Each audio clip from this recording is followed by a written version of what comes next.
Hey everybody, Bob and Fresh here, back with a Week 2 Team Builder for the VBL-S Season 3. And this week we're going up against Canor and the Grafton Gangars. Alrighty. I've got a meeting in 30 minutes, so let's make it happen. So, let's start off by just taking a look at his team and going over what he's got, his options, and what I think he'll be bringing and what I think he will not be bringing. I gotta mute my music so I can think better. I can actually probably take these headphones off, actually. But I've got to have it going through the headphones, otherwise my audio gets all messed up, and I'm just about done with having audio misadventures in OBS. I switched to Streamlabs, I switched back. I found out the problem was my old setup, but this one works better, and it only works if I have the headphones in, so I gotta keep them in. So, enough about that. So let's take a look at his team, right? He's got Charizard G-Max, which was his first pick, which was actually kind of wild. Once we had combined Charizard and G-Max Charizard into one, I kind of thought it would be one of those S tiers that goes pretty much totally untouched, thought about, but I personally wasn't sure if it was going to be taken. I don't think I would pick it. Granted, it is an absolute nuke. It's a total monster. It's pretty much the strongest thing in the game with the sun's up. So I totally see why he picked it, and given the way the rest of his team filled out, I think it fits perfectly on his squad. So, Charizard G-Max, Latios, Bisharp, Blaziken, which is kind of a little core from, I think, 2017? No, it would have been, it might have been 2017. There was a Bisharp Blaziken core, they work pretty well together. They cover each other's weaknesses decently. Ninetales, Sableye, Lilligant, and there's the Charizard support. Pretty much those three are a great support core.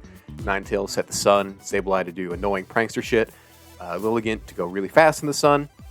And then he's got his slower kind of route at the bottom, Mandibuzz, Slowbro, Galar, Togetic, and Octillery. Octillery, one of my favorite Pokemon of all time. I'm happy someone drafted it and are making use of it. I think Nelly did last season as well, so anytime I see an Octillery on the field, it makes me happy. And granted, Mandibuzz can also be a part of a fast mode too. It's very, very flexible. I was considering picking it up if I didn't get Persian. So, looking at his squad, I think there's 3 must-brings, and that's Charizard, Ninetales, and Lilligant. Like I said earlier, Charizard is an absolute nuke, and I don't think he would have picked it for his S tier if he wasn't planning on bringing it and making some use out of it. And to bring Charizard, you need something to enable it, right? It's great, powerful, but it needs some help. And Ninetales is a great support piece for that. Best Sunsetter after Torkoal. And it really, like I said, it enables his offensive pieces, but it also enables one of his great defensive pieces. Sorry, my phones are going off. And that great defensive / supporting piece is Lilligant, who I think it might be the fastest Chlorophyllmon, if I'm not mistaken. I think it's faster than Venusaur. And it gets pretty much all the same stuff that Venusaur does, but without taking up an S tier slot. I think it was like a 2 or 3, which is a super value for what it does. So yes, I think those 3 are absolute brings. Absolute must brings. I think they're must brings to any opponent that doesn't have their own weather. So I don't think we do have a rain and a sand team, and even a hail team with Steve's Ninetales, which I'll be facing soon. So any matchup that isn't a weather matchup, I think these 3 come, because they can exert weather dominance and just absolutely go off. And I think that's just so good. I don't see why you don't bring them. And then we go to the possibly facing, and this is kind of difficult this week. There's a lot of shit I can see him bringing. Latios, it has a good offensive presence, but it might not come because it doesn't have the best type matchup into me. Dragon type is pretty nice, but the max Wormwind attack drops don't really hurt me too bad. And it doesn't get a benefit from Psychic Terrain because due to the Levitate ability, which is kind of sucks. It'd really love to get that 1.3 boost. And it's Psychic. Its max Psychic attack would just set up the Psychic Terrain again for me, which is what I want to be playing in. So I don't know if it comes. I could see it very well coming. Bisharp is great. It has really good type coverage, and it really... my team's pretty weak to dark types. I have, 3 psychic types. Indeedee, who's pretty much a must-bring for me every game, gets one-shot by pretty much anything Bisharp can do. But again, it's one of those mons that doesn't really want to play in psychic terrain. It relies on priority because it's not that fast. Its Sucker Punch does a ludicrous amount of damage, and it's also a good Intimidate deterrent with its Defiant. But, I mean... what are you going to do? If you can't outspeed me, I can still hit you first and kill you before you can knock me out with a strong attack. So it's questionable if he brings it or not. I don't think he brings Blaziken, but then again, there isn't a real. There was a time where I had everything highlighted yellow because I really just don't think anything on his team is bad. But we're gonna skip over Blaziken. Sableye I could see coming, but it's really hard to make Sableye work against my team. I'll have Psychic Terrain up most of the time because he doesn't have a terrain setter himself. So it can't do any kind of prankster stuff. If I don't have Psychic Terrain up, it can't do prankster stuff to my Persian, which is what it would probably want to be stopping because it's a dark type.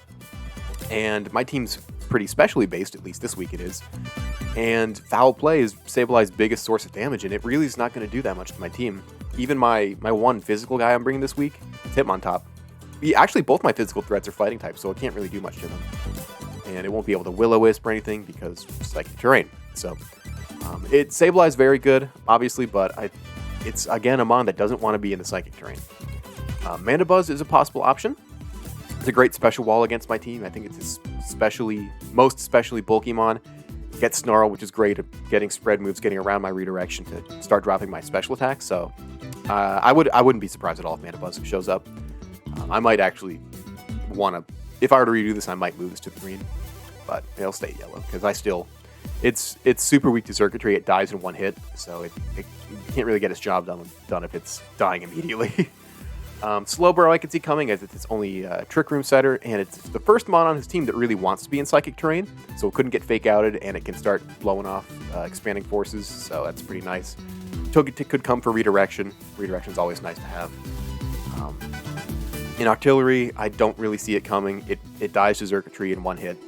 Even from like just a spread discharge, I'm sure it would die, but if he brings Slowbro, I'd imagine Artillery comes as well, but those are both kind of maybe suboptimal picks, so I think if he's going to bring either of them, I think he'll just bring Slowbro. So some overall notes for this team: it has a very strong sun mode.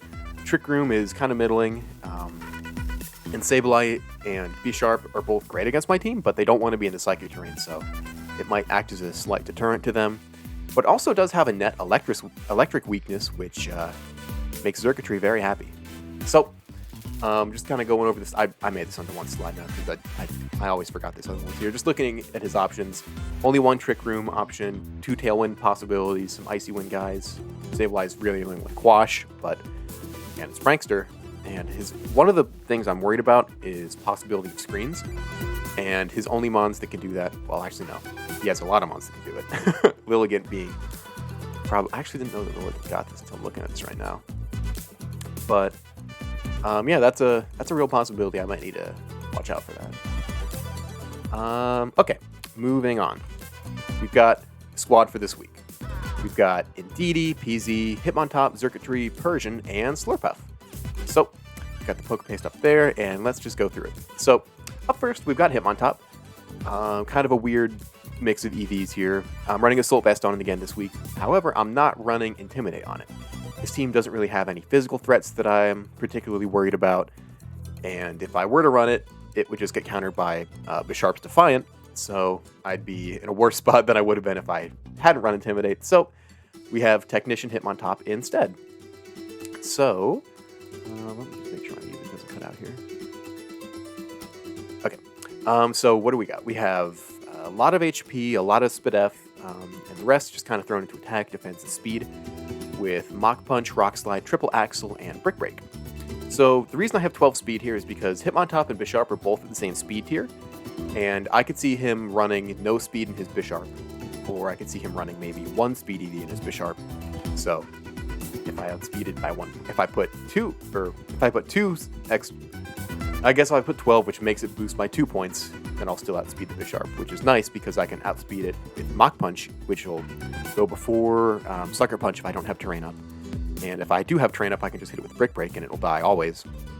And the Mach Punch roll is a pretty good roll. It's a 93% chance to OHKO, and Brick Break is a 100% chance. I think even if it's Dynamax, it probably doesn't do too hot against that. The other moves we have here, Rock Slide is for Charizard, and Triple Axle is kind of nuts. It's like the perfect move for Hitmontop with Technician. Each hit, it starts off 20, then it goes 40, then it goes 60, with each hit being boosted by Technician. So assuming I hit all 3, which is I think like a 71% chance, so it's essentially a Thunder, it's hitting with 180 base power, which is wacky, and that does so much damage to Latios.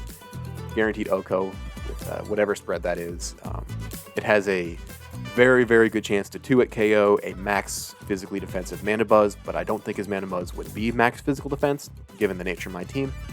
And I have the Assault Vest and all the SPDF investment to be able to make sure that I live a max Airstream from Charizard in the Sun with... oh shit, is that not in the Sun?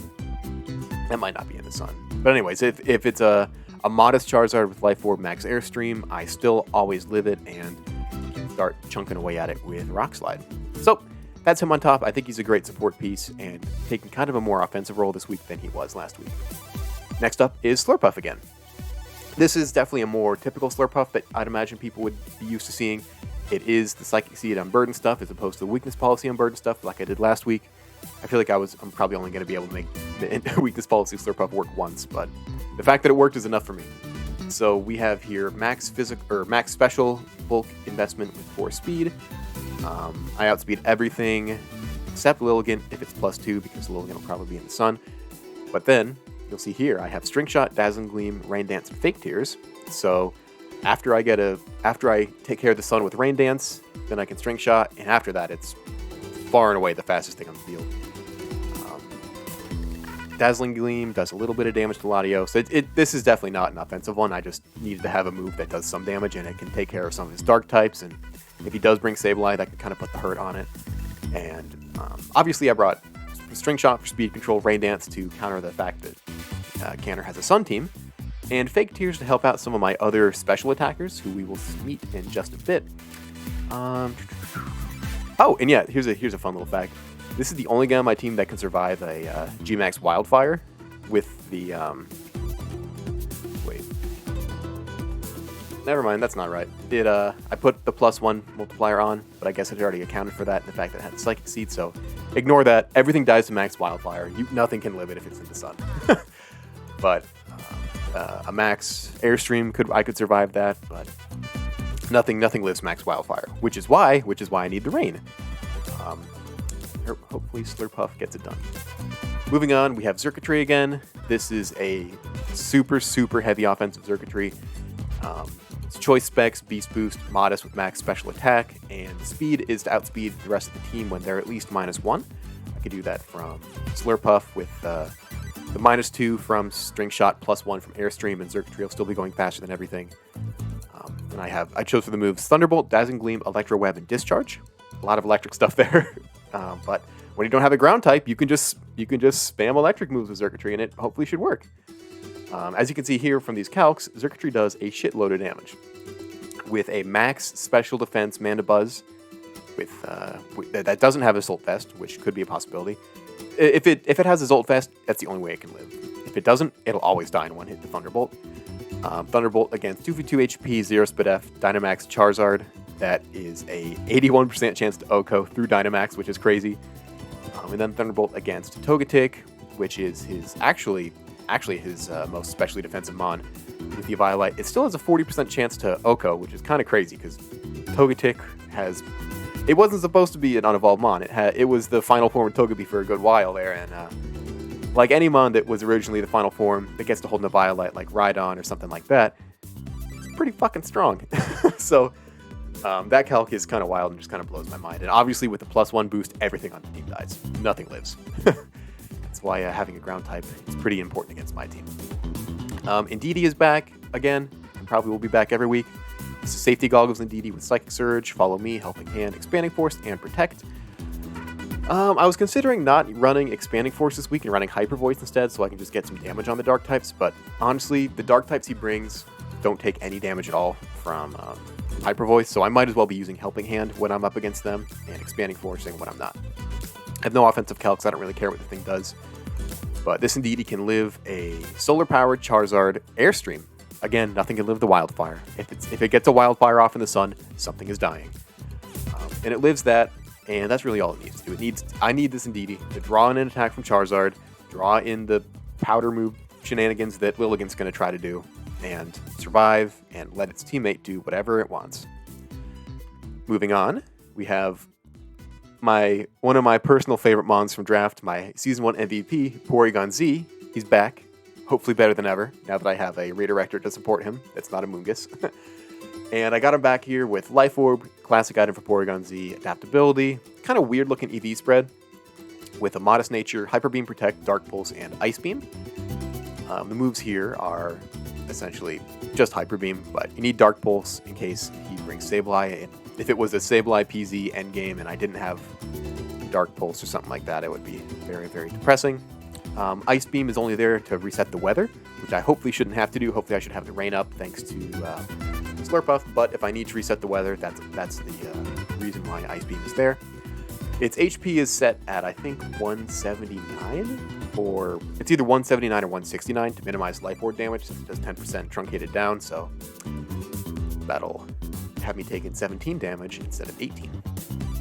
Speed is to outspeed the entire team at -1. That could be, again, after a Slurpuff String Shot, then with Charizard Airstream, or after one Max Strike from me, or after an Icy Wind from our furry friend in the back. But yeah, porygonz is really, really strong. There's a good chance to, well, not a good chance, a decent chance to OHKO a Mandibuzz with the, I forgot to click Max Strike, but Hyper Beam has the same base damage.